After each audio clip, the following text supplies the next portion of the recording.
दान करना मनुष्य का सबसे बड़ा पुनीत कर्तव्य है, परंतु क्या आपको पता है कि सबसे बड़ा दान क्या होता है?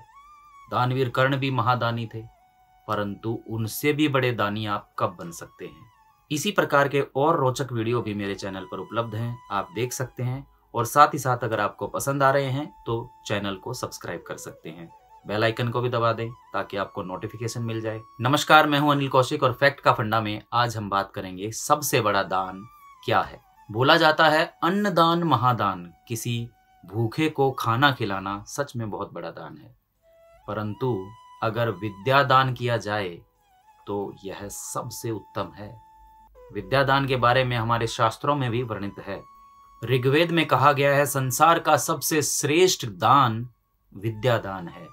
मतलब आप अगर किसी को दान दें, ऐसा शिक्षित बना दें कि वो अपना पेट खुद पाल सके, तो वह अन्नदान से भी बड़ा दान है। क्योंकि ऋग्वेद कहता है कि विद्या को ना कोई चुरा सकता है, ना इसे नष्ट किया जा सकता है, बल्कि यह एक ऐसा दान है जो एक बार किसी को दिया तो वो निरंतर बढ़ता रहता है और एक स्थायी सुख प्रदान करता है। धर्म शास्त्रों में भी हर तिथि पर्व पर स्नान आदि के पश्चात दान करना बताया गया है। भविष्य पुराण के 151 के 18वें श्लोक में यह कहा गया है कि 3 दान सबसे उत्तम बताए गए हैं। कहा गया है गौदान महादान, भूमि दान महादान, इनसे भी बड़ा परम दान विद्या दान।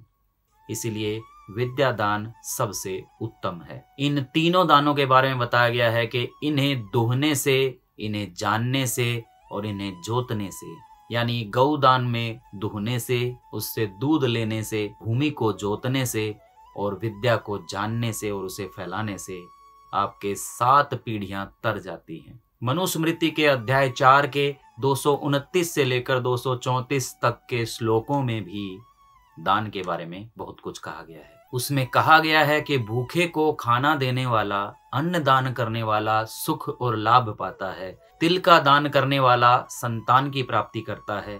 दीप दान करने वाले को नेत्र मिलते हैं। लेकिन इनसे भी बड़ा वेदों का दान है, यानी ज्ञान का दान है, विद्या का दान है।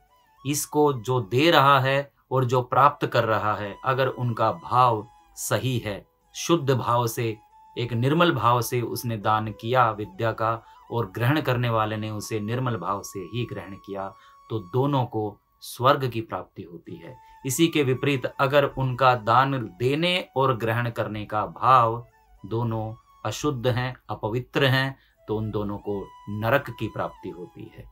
जिस जिस भाव से जो मनुष्य जो जो चीजें दान करता है, उसी भाव से उनका फल मिलता है। और स्कंद पुराण के माहेश्वर खंड में यह कहा गया है कि दान देने के लिए जो धन आपने अर्जित किया है, जिससे कुछ खरीद कर, चाहे अन्न ही क्यों न दान किया जाए, वस्त्र क्यों न दान किया जाए, परंतु जो धन आपने अर्जित किया है वो सही तरीके से होना चाहिए। अगर आपने किसी गलत तरीके से, गलत व्यवहार से या किसी अपवित्र तरीके से उसे पाया है और फिर उससे आप दान कर रहे हैं, तो वह दान किसी काम का नहीं है। आपकी मेहनत के और सही तरीके से कमाए हुए धन से ही दान पुण्य का काम करेगा। अन्याय पूर्वक धन अर्जित करके उसका दान करने से कोई पुण्य प्राप्त नहीं होगा। जब यक्ष ने युधिष्ठिर से प्रश्न किया कि सबसे बड़ा दान कौन सा है, तो युधिष्ठिर ने कहा जो सत्पात्र को दिया जाए वही सबसे बड़ा दान है। सत्पात्र मतलब उसको पाने वाला उसका उपयोग सही तरीके से करे, तो वो दान सबसे महत्वपूर्ण और सबसे उत्तम दान माना गया है। फिर युधिष्ठिर कहते हैं कर्ण ने अपनी त्वचा का दान दिया, महर्षि दधीचि ने अपने हड्डियों का दान दिया, अस्थियों का दान दिया, शिवी ने अपने मांस का दान दिया, जिमुतवाहन ने अपने जीवन का दान दिया। महर्षि दधीचि की कथा तो आपको पता ही होगी। जब वृत्रासुर को मारा जाना संभव नहीं हो सका था, तब ब्रह्मा जी ने बताया कि महर्षि दधीचि की अस्थियों से बना हुआ वज्र अगर इसे मारा जाए तो इसका अंत संभव है।